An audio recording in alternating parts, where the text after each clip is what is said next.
ഇപ്പോൾ നമ്മൾ ചക്കക്കുരു കൊണ്ടുള്ള സ്നാക്ക് ഇവിടെ തയ്യാറാക്കിയിട്ടുണ്ട്. നല്ല ടേസ്റ്റാണ്. നമ്മൾ ഈ പരിപ്പോടെ കഴിക്കുന്നതിനേക്കാളും നല്ലൊരു ടേസ്റ്റാണ്. എല്ലാവർക്കും അറിയാമല്ലോ ചക്കക്കുരുവിൻ്റെ ടേസ്റ്റ്. അതിന് ആ ടേസ്റ്റ് ഇവിടെ നമുക്കറിയാൻ പറ്റും. നല്ല ഒരു സ്നാക്കാണ്. എല്ലാവരും ഉണ്ടാക്കി നോക്കണം. എല്ലാവരും ആ ചാനലൊന്ന് സബ്സ്ക്രൈബ് ചെയ്യണം പ്ലീസ്.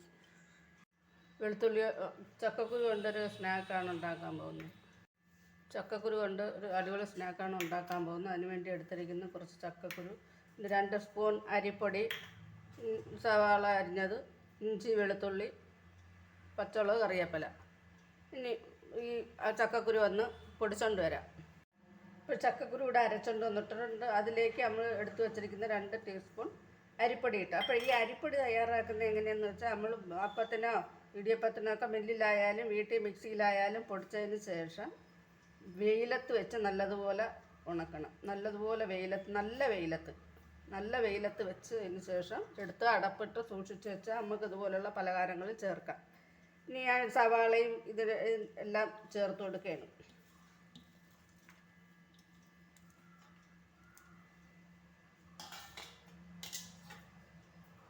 അപ്പോഴേ ആവശ്യത്തിന് ഉപ്പിട്ട് കൊടുക്കുകയാണ്. ചക്കക്കുരുവിനകത്ത് ഉപ്പിട്ടില്ല. കാര്യം എന്ന് പറഞ്ഞാൽ നമുക്ക് ഈ അരിപ്പൊടി ചേർക്കണം, സവാളയെല്ലാം ചേർക്കണം. അപ്പോഴും ഉപ്പ് ബാലൻസ് ചെയ്യാൻ വേണ്ടി ഒരുമിച്ചാണ് ഇടുന്നത്. 1 നുള്ളു മഞ്ഞൾപ്പൊടി, 1/4 ടീസ്പൂൺ കുരുമുളക് പൊടി, അതുപോലെ 1 നുള്ളു ഗരം മസാല, 1/2 ടീസ്പൂൺ മുളക് പൊടി. അപ്പോൾ നമ്മൾ മുളക് പൊടി ചേർക്കുമ്പോൾ നമ്മൾ പച്ചമുളക് ചേർത്ത കാര്യം മറക്കാതെ വേണം മുളക് പൊടി ചേർക്കാൻ.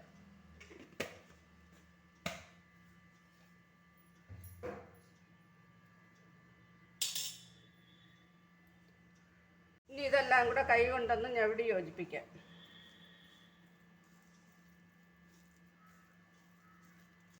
ഇങ്ങനെ ഞവടി യോജിപ്പിച്ചതിന് ശേഷം എല്ലാം ഒന്ന് തട്ടിപ്പൊത്തി, എല്ലാം നല്ലതുപോലെ മിക്സ് ആയിട്ടുണ്ട്. തട്ടിപ്പൊത്തിയതിന് ശേഷം ഓരോ ചെറിയ ചെറിയ ഉരുളകളാക്കി ഏത് ഷേപ്പ് വേണമെങ്കിലും ആക്കിയെടുക്കാം. എന്നാലും ഇതാണ് ഏറ്റവും ബെസ്റ്റ്. ഇത് നമ്മൾ ഈ വടയൊക്കെ ഉള്ളി വടയൊക്കെ ഉണ്ടാക്കാൻ സെറ്റ് ചെയ്യുന്ന കണക്ക് ഉരുട്ടി പരത്തി വയ്ക്കാം.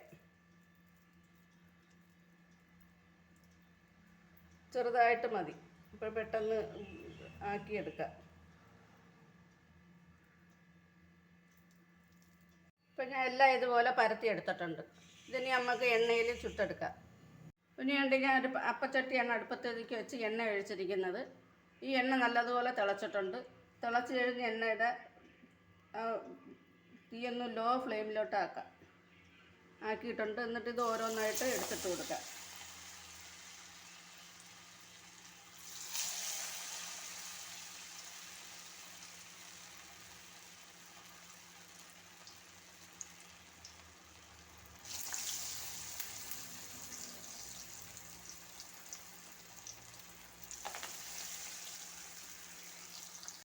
ഞാനിപ്പോഴേ ഇതൊന്ന് തിരിച്ചിട്ട് കൊടുത്തിട്ടുണ്ടായിരുന്നു. അപ്പോൾ ഇത് വെന്ത് പൊങ്ങുന്നതനുസരിച്ച് വീണ്ടും തിരിച്ചിട്ട് കൊടുക്കാം.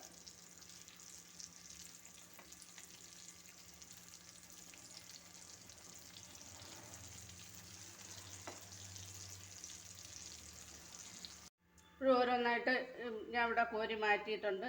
ഇനി അടുത്ത ട്രിപ്പ് ഇട്ട് കൊടുക്കാം.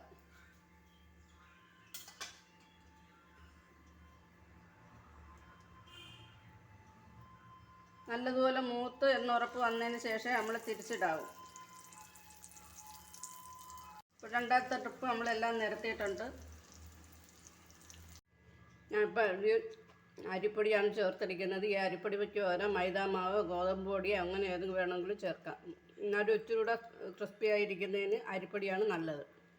പിന്നെ ഈ സവാളയും ഇഞ്ചിയും പച്ചമുളകും എല്ലാം കൂടെ ഒന്ന് ചതച്ച് ചേർക്കുന്നത് നല്ലതാണ്. അല്ലെങ്കിൽ പിരിഞ്ഞു പോകാൻ സാധ്യതയുണ്ട്. പിരിഞ്ഞു പോകാതിരിക്കാൻ അതൊന്ന് ചതച്ച് എല്ലാം കൂടെ പുരട്ടുന്നതും നല്ലതാണ്.